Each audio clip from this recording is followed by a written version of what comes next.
A recently released video reveals that Nancy Pelosi claimed full responsibility for the January 6th Capitol riot on the day of the attack due to her refusal to call in the National Guard. However, this doesn't track with Pelosi's public comments made since the riot. Steve Baker, Blaze News investigative reporter, joins us now to break this all down. So, Steve, take us through the story. What actually happened here? Well, it's not any more complicated than in the aftermath of the violence that began on January 6th.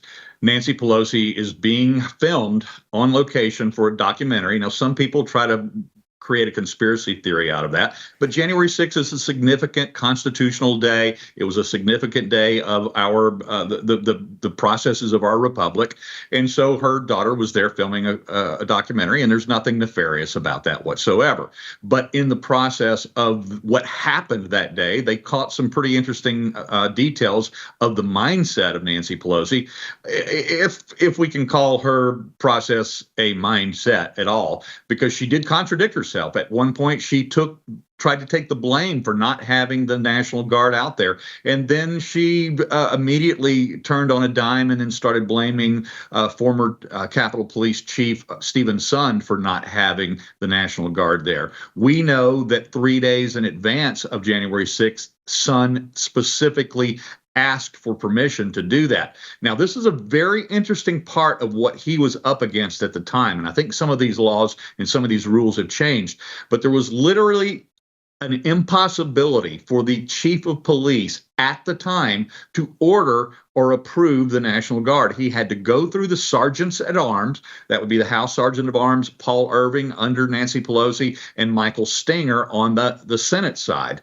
And then also had to get the approval of what's called the Capitol Police Board, which was the two sergeants at arms, and also the architect of the Capitol in order to do that. He could not do that on his own. So not only did he request for it 3 days in advance and was denied by the House Sergeant at Arms, Paul Irving, because he said that Pelosi would never go for it.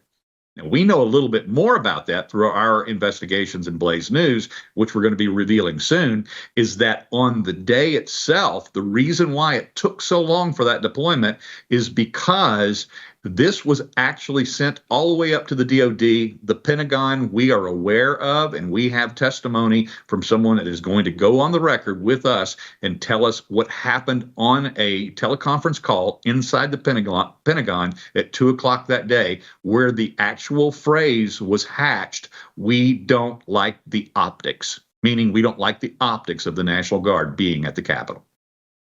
It's really astonishing when you think, especially about the rhetoric we've heard over the last few years. So I want to go back though to this Capitol Hill Police Chief Sund. Can you talk about how significant it is that he's speaking to us on the record in public about what Pelosi is saying? What does that tell us about what's going on here? Yeah, Stephen Sund is somebody that myself and Joe Hanneman have had the opportunity to speak to on many occasions, actually. And as a result of our investigations into the Capitol Police, we have a tremendous amount of on the record and off the record testimony or statements from him. And then, of course, he had a brilliant interview with Tucker Carlson back several months ago that I think everyone should see. It really gives us a lot more insight, not only into what happened that day, what he was up against, the rules that he was up against, but he also has a book on that. Let me give you just an example of how absurd some of these rules were that he had to navigate, these arcane rules.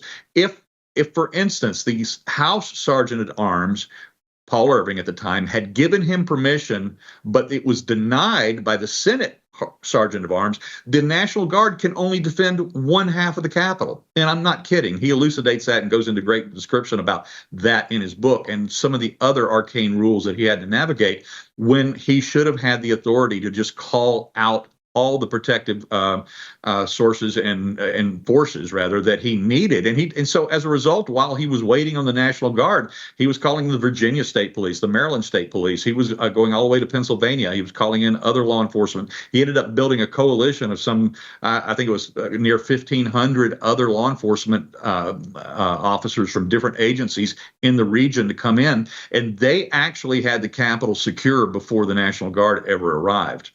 So, Steve, who was up the chain on January 6th as it relates to the late deployment of the National Guard? Our investigations are pretty clear. I originally thought back in February of 21, my second article that I wrote about January 6th was actually entitled "Who's Up the Chain?" And that was a mistake I made at the time. I assumed that it was Pelosi and McConnell because that's who the sergeants at arms would call. But as it's turned out, as I said earlier, we have found out that this call then went to the Pentagon itself, and it was squashed. And we're going to reveal that there was a coalition of generals that were on this call, 3 or 4 of them. In fact, we have their names, and that on that call they were answering to and following the orders of then Mark Milley, who was, of course, the chairman of the Joint Chiefs of Staff.